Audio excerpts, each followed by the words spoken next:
天地与我并生，而万物与我为一。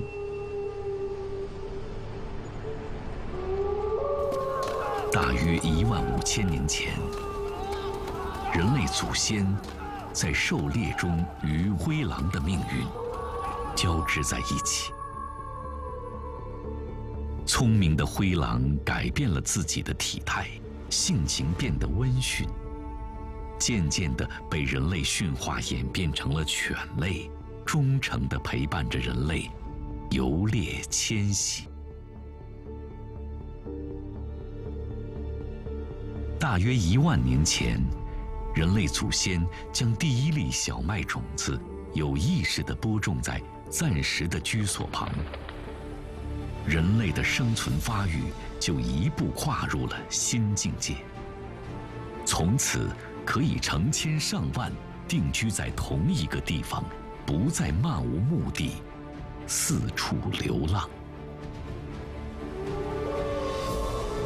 人类文明进程中，总是与自然生物千丝万缕相互牵连，直至今日仍相生相伴。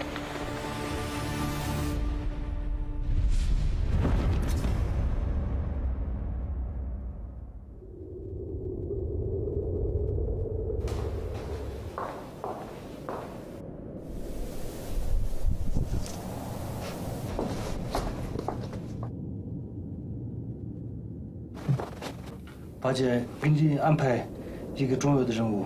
现在天气越来越冷，这边的藏烟林呀、黑金河呀、斑头鹰呀、灰鹤呀那些全部统计一下。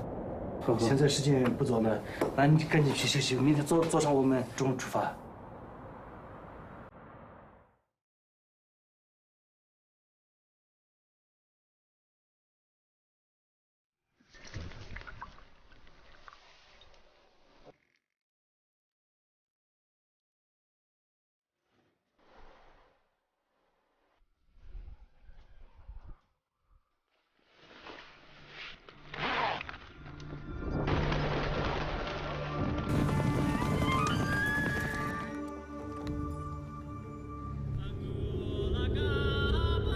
三江源，长江、黄河、澜沧江发源地，呈南北走向的山脉，为许多物种提供了南北迁移的通道和避难所。这里国土面积不到全国的0.4%，却繁育着全国20%以上的高等植物和25%的动物种群，是亚欧大陆生物群落最富集的地区。吃过早餐，45岁的管护员巴杰跟着队伍开始了巡场之旅。往返300多公里的山路，他们每周要走3到5次。2000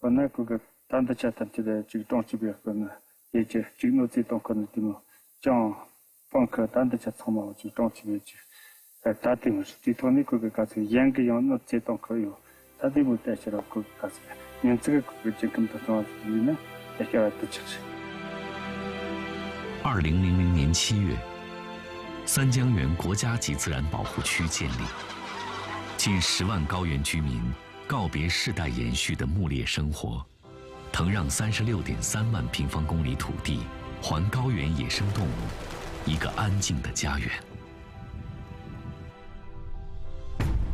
处于生物链顶端的狼，是高原生态系统正常运转的标志性物种，曾经濒危，一度罕见。每次巡场，巴杰都会特别留意狼的身影。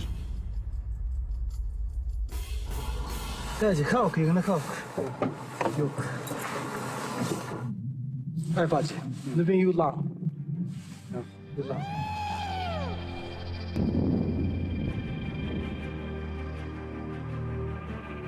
这些狼是冲着这个羊群过来的。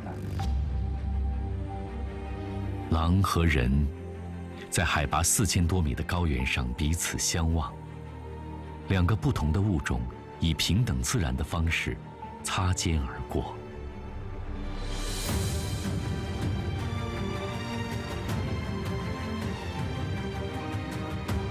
2016年，三江源国家公园试点启动，拉开了中国建立国家公园体制的序幕。5年来，在12个省份建立的各类国家公园，总面积超过22万平方公里。当下的中国，划定并严守生态保护红线，为至少25%的陆域国土面积提供了严格保护，涵盖了95%珍稀濒危物种及其栖息地。各类自然保护地总数量已达1.18万个，各类自然保护地面积超过172.8万平方公里。夕阳西下，狼的踪迹被巴结写进新一页的巡护日志，也写进了三江源国家公园日复一日生机勃勃里。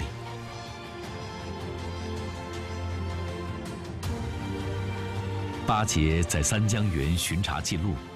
与此同时，全国各地各类自然保护区内，超过110万名生态管护员，也在用不同的方式记录着神州大地的生态物种变迁。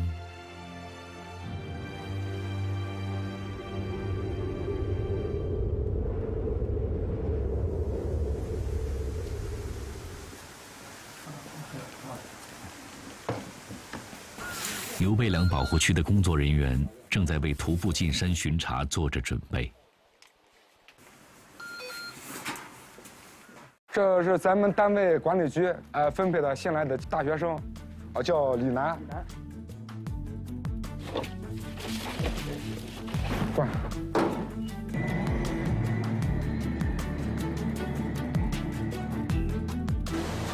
明显这个植被已经恢复的要好得多了，这个东西眼睛直观可以看到。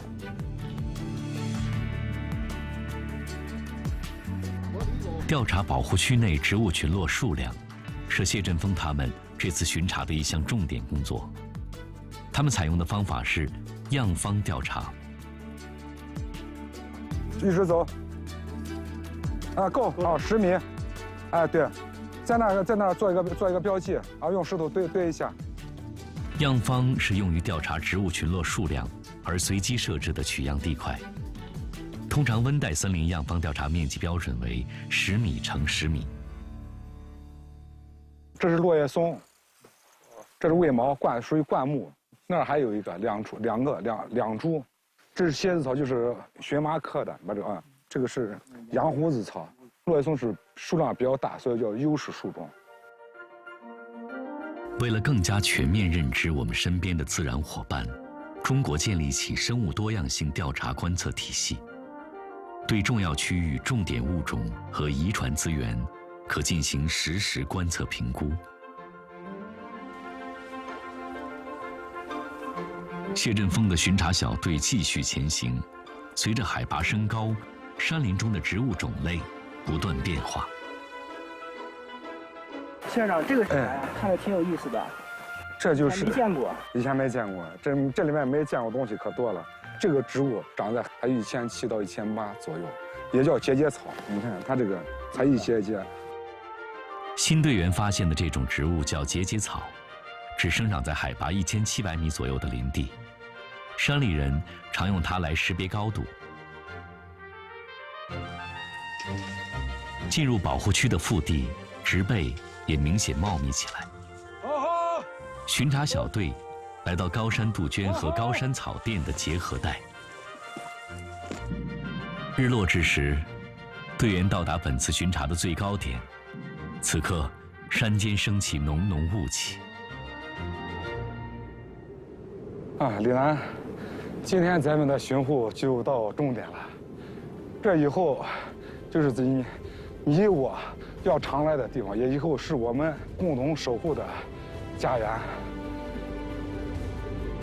目前，中国生物调查观测网络已覆盖全国2376个县域，调查记录超过210万条，收集整理的数据涵盖37960种动植物物种。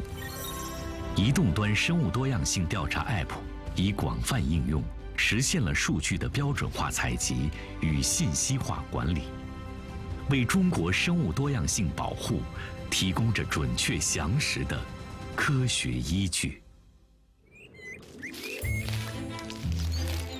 人迹罕至的山林中，布置在不同地点的红外相机悄然记录下路经的每一个生灵。一幅幅未经雕琢、纯粹自然视角的画面，共同描绘了山林的真实生态。红外相机被称为秘境之眼，在生态监测部门组织下，各地科研机构、自然保护区、野生动物保护组织积极参与，建立起覆盖80%的自然保护区面积的庞大红外相机观测网络。总数超过5万台的秘境之眼，把隐蔽在自然界中的生物伙伴拉近到我们眼前。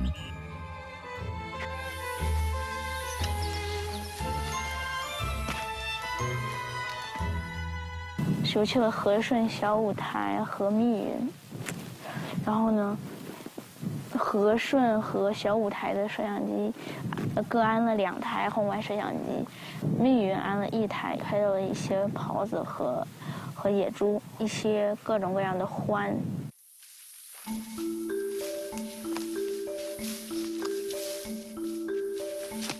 13岁的北京少年高世清，是一名有着几年野外经验的野生动物保护志愿者。他做的课题“神奇动物在哪里”，内容是调查北京周边大型哺乳动物的分布。此次，他要和几名来自猫盟的志愿者一起勘察华北豹的踪迹。这狍子呢？狍子踩不了这么深吧？我觉得野猪应该是。你看这里。说这个狍子没有鹿是吗？没有，这边主要的有蹄类就是狍子和野猪。北京西北部太行山余脉，超过1万平方公里山地，曾经是华北豹的重要家园。但2005年以后，这里再也没出现过华北豹的身影。2012年，华北豹种群数量不足500只，被列入世界濒危物种红色名录。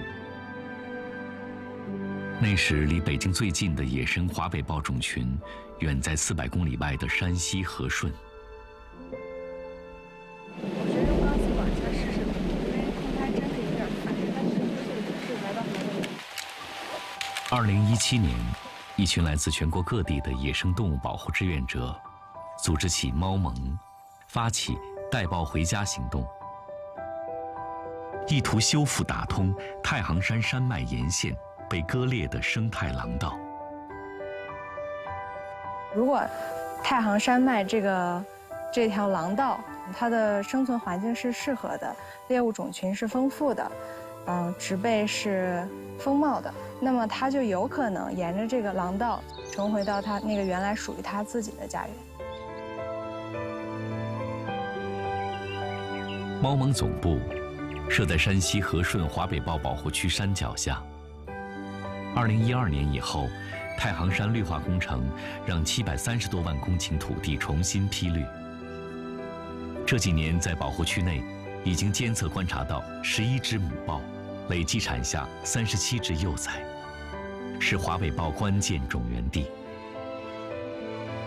和顺县是肉牛养殖大县，豹子有时会捕食农户山上放养的家牛，募集资金进行补偿，消除村民的敌意和顾虑，是猫盟的一项重要工作。最近怎么样啊？那牛之前还被吃过没？最近没有吃过牛。这个村没有，那其他村有。如果有豹子，它袭击了老百姓的牛，我们会后续在审核通过之后，会给老百姓一定的资金的补偿。短暂休整后，勘察继续进行。志愿者们从山西和顺出发，一路向北，来到山西与河北交界处的驼梁自然保护区，这里是带豹回家生态廊道中的一站。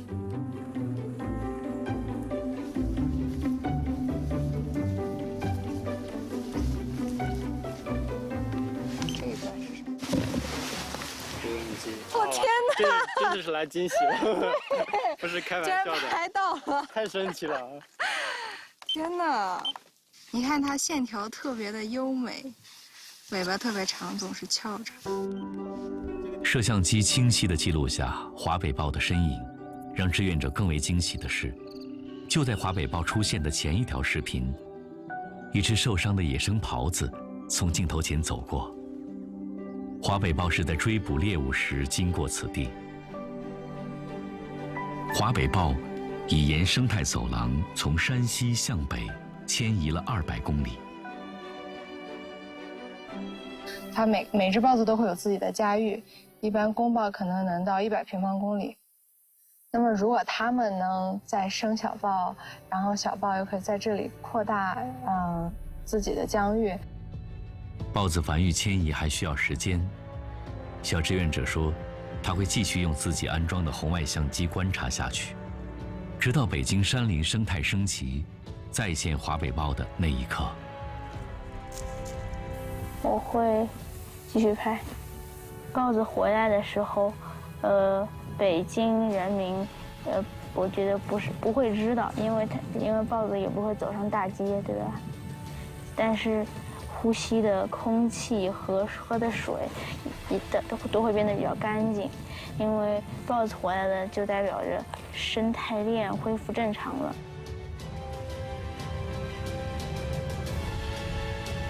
人类持续数千年的农耕生产和工业创造，累积出强大的改造自然的力量，逼迫驱离着野生动物渐渐从我们身边远去。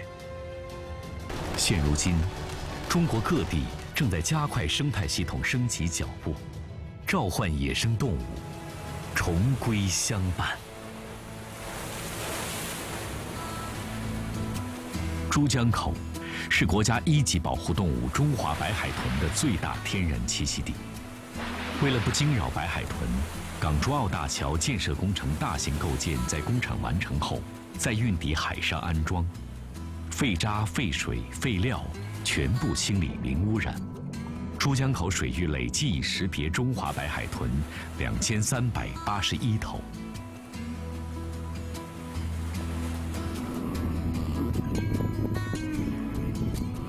高原精灵藏羚羊每年会沿固定路线迁徙数百公里。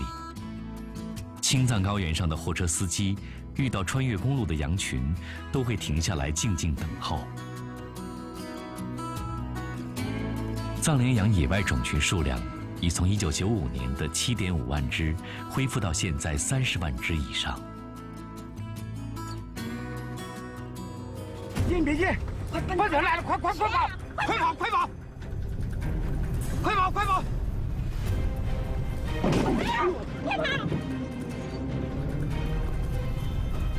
村民与3岁东北虎的一次不期而遇，让黑龙江林区的春天充满了戏剧般的紧张气氛。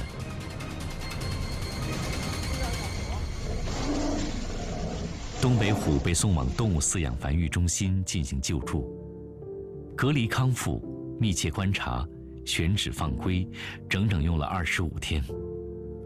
生态环境改善，野生动物相继回归，与人类的距离越来越近。我们正在渐渐适应和面对这些温柔的困扰。附近村民请注意，请大家注意安全，不要在田地逗留，尽快撤离，尽快。世界那么大，云南那么美，亚洲象们也想去看看。2021年4月，一个大象家族离开传统栖息地，开始了一场说走就走的旅行。一起跟他们一排一排的出来了，穿越了熟悉的森林、草地、溪流，还见识了村庄、高楼和公路，象群一路观光，十分惬意。悄悄的，不要打扰到大象，它可能会性子会暴躁，然后我们都是保护着它，给它慢慢的通过，不会影响的。象群悠然地欣赏着沿途风景，而他们的旅行也成为全世界各地人们眼中妙趣横生的风景。因贪吃老乡烧酒掉队的2只小象，获得了沉醉不知归路的网络风评。新生的小象在跌跌撞撞的坚强中，见证了自己的成长。象群一家整整齐齐倒地睡觉的场景，让人感慨：不论身处何方，有爱有家人，就有安全感。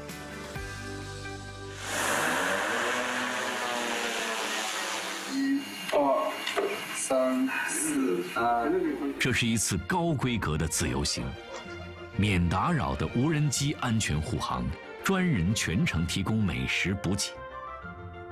大象们吃饱了口味专供的香蕉、菠萝和玉米，还光顾了不少老乡家的后厨，品尝到了不少云南特色美味。就放开给他吃，没办法嘛。欢迎他的嘛。总行程1300公里，为期110天。8月8号，14头北移亚洲象经过西辛疏导，安全渡过沅江干流，继续南返。加上之前已返回的成体图像，北移的15头亚洲象全部安全返回传统栖息地。大象走这么远，没有一头受到伤害，还肉眼可见的长大了，长胖了。象群旅行让世界了解了一个乐观包容、仁爱自信的中国。胜人者有力，自胜者强。曾经，人类为满足自身需要，粗鲁狂暴地向自然界生物展示过征服者的力量，遭受的却是冷酷无情的报复。等人类深刻反省、克制欲望，开始善待身边的生物伙伴，大自然也给予了人类温暖友善的回报。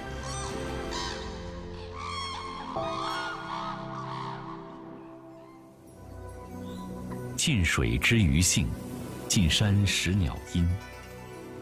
自古以来，人类就渴望听懂动物的语言。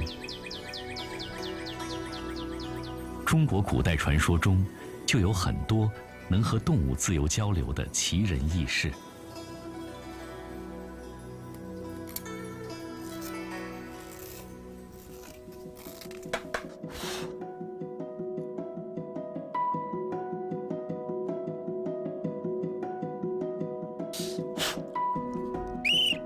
13岁开始捕鸟，40余年历练。今年60岁的金伟国练就了一套用竹哨模拟60多种鸟叫声的绝技。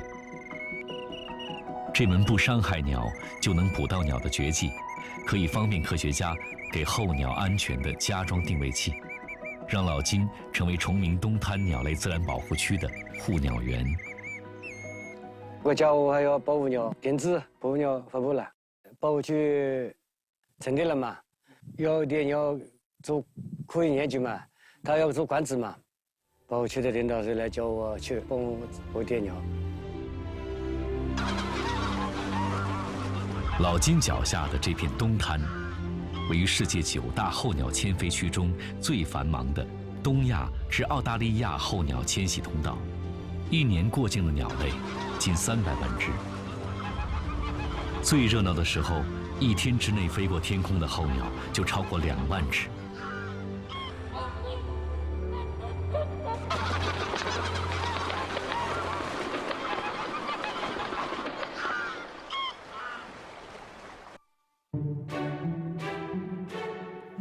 一只掠过天空的黄角鹬引起了老金的注意。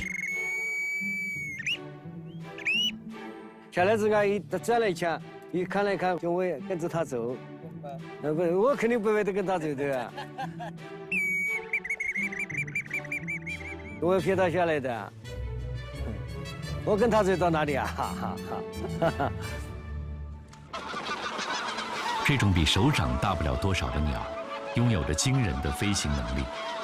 每年夏末秋至，它们就会从中国的东北飞往遥远的澳大利亚过冬。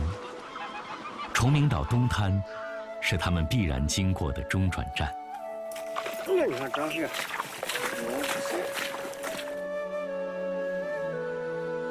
柔弱的黄角玉被老金轻轻包好，送往数十公里外的研究所。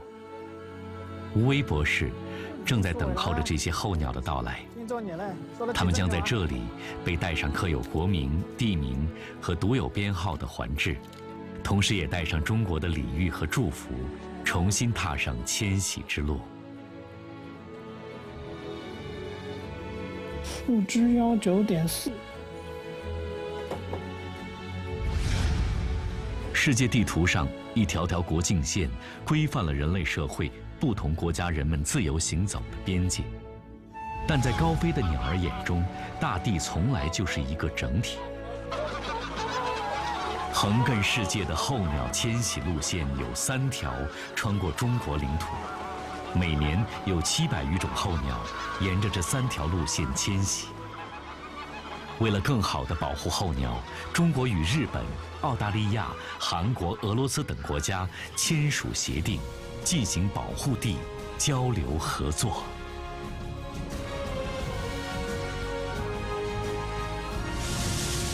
会议分享，携手世界，共同关爱地球上的生物伙伴。中国，这个发展中的世界第1人口大国，也是世界上生物多样性最丰富的国家之一，认真履行已加入的生态环境相关国际公约，倡议成立“一带一路”绿色发展国际联盟，先后与100多个国家开展环保交流合作，实施一大批生物多样性合作项目。中国始终谋求扩大在生物多样性保护、国际合作方面的朋友圈，为推进全球生物多样性保护贡献着中国力量。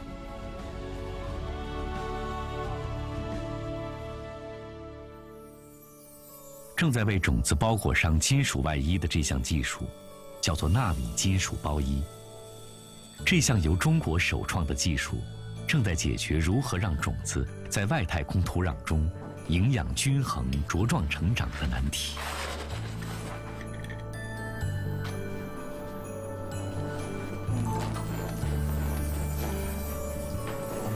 这都是纳米包衣的吧？对，这个都是纳米包衣。中间代替了肥料。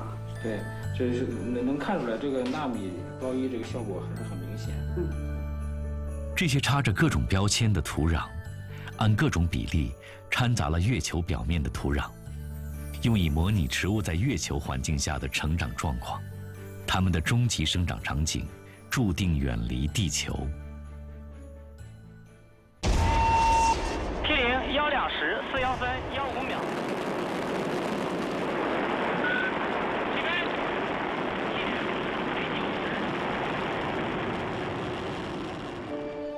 地球是人类的摇篮，但是人类不能永远生活在摇篮里。2022年，中国空间站将全面投入使用。届时，在浩瀚太空中，人类将拥有新的出发营地。未来，人类行将哪里？答案未知。但陪伴人类下一段旅程的生物伙伴，正在孕育。